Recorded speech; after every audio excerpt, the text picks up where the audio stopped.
ആഹാ നന്നായിക്കണ്.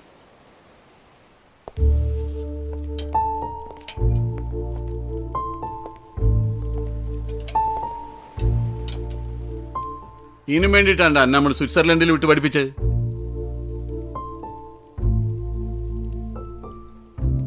ഇപ്പൊ പഠിച്ചോ അന്റെ ഉപ്പപ്പാനെ പോലെ എങ്ങനെ ഇരിക്കൂന്ന്? കുത്തിയിരുന്ന് കണക്കെഴുതിക്കോ. ലക്ഷക്കണക്കിന് ഉറുപ്പ്യന്റെ ബിസിനസ് നടക്കണ സ്ഥലല്ലേ, നീ നഷ്ടം വരണ്ട. അബ്ദു, ഈ അന്റെ വഴി തെരഞ്ഞെടുത്ത പോലെ ഓനും ഓന്റെ വഴി തെരഞ്ഞു പിടിക്കട്ടെ.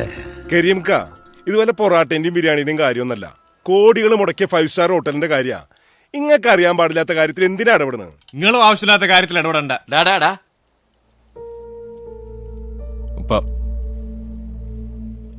ഇവിടെ ആരും എന്റെ ആഗ്രഹങ്ങൾക്ക് തടസ്സം നിൽക്കാറില്ല. കണ്ടോന്റെ എച്ചില് പിടിപ്പാക്കലാണ്ട എന്റെ ആഗ്രഹം. 5 സ്റ്റാർ ഹോട്ടലിൽ നടത്തിയ എന്റെ ആഗ്രഹമൊക്കെ അങ്ങോട്ട് ഇടിഞ്ഞു വീകുവോ? ഇവിടെ ആരും എന്നെ ഒന്നിനും ഫോഴ്സ് ചെയ്യാറില്ല. ഇതെല്ലാം പിന്നെ എനക്കൊരു ട്രെയിനിങ് അല്ലേ. ട്രെയിനിങ് എടാ പൊട്ട, അന്റെ ഉപ്പുപ്പാന്റെ ജീവനയിക്കടാ. ഇത് കഴിഞ്ഞിട്ടുള്ളൂ ഓലിക്ക് വേറെന്തും അറിയോ? എനിക്ക് അത് എനിക്ക് അറിയണ പോലെ ഈ ലോകത്ത് വേറെ ആർക്കും അറിയൂല. ഒരൊറ്റ ചെക്ക് കൊണ്ട് വേണമെങ്കിൽ എനിക്ക് ഈ കട വിലക്ക് വാങ്ങിക്കാം. പക്ഷെ ഞാനത് ചെയ്യൂല. ഇതിന്റെ അകത്ത് കേറുമ്പോ തന്നെ എനിക്ക് ശ്വാസം മുട്ടു. ഉപ്പാന്റെ റസാഖ് മനസ്സിൽ എനക്കും അതുപോലെ.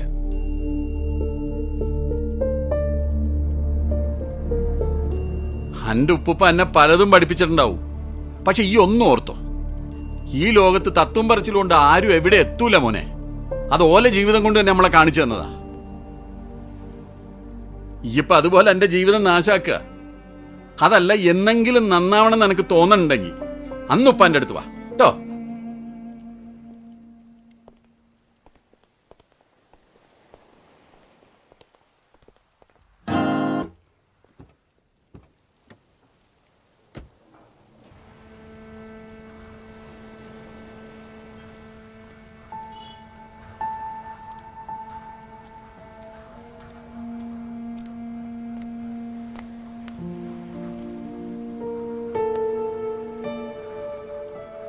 എന്റെ ഉപ്പ എന്താ ഇങ്ങനായി പോയത്?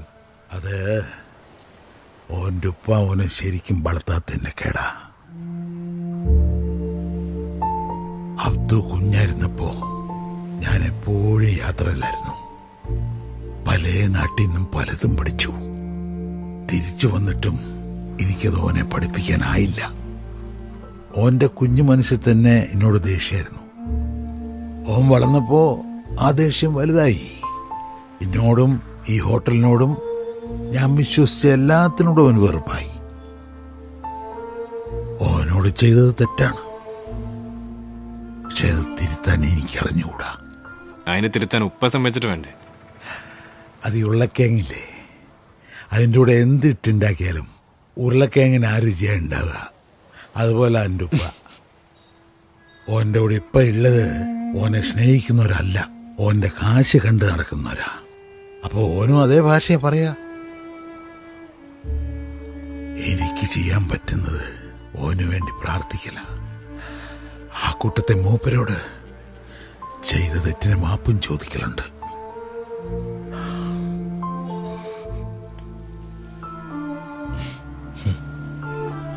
കിടക്കാം.